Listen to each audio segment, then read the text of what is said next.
Hello guys, if you are facing a problem like this, that requested URL was rejected and you are tired of clearing caches and deleting cookies but still your problem is not solved, then let me help you today how to solve this problem.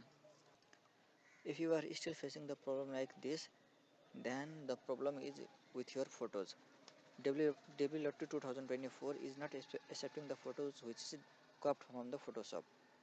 So first you have to edit your photos and clear the background white in Photoshop. Then you have to crop the photo with Double Lottery photo tool.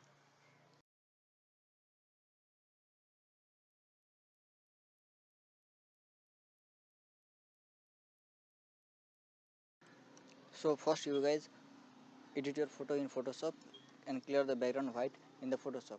Then after clearing the background white in the Photoshop, you have to crop the photo in Double Lottery photo tool.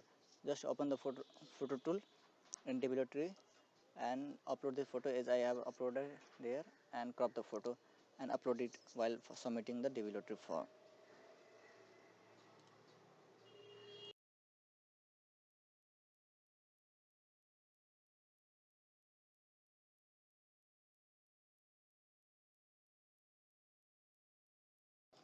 Now you can see that there is no such error message which was first showing that this requested URL was rejected. If you are still facing a problem after cutting in a DB lottery tool, then try another photo. If you try another photo, it will automatically accept the photo. Thank you.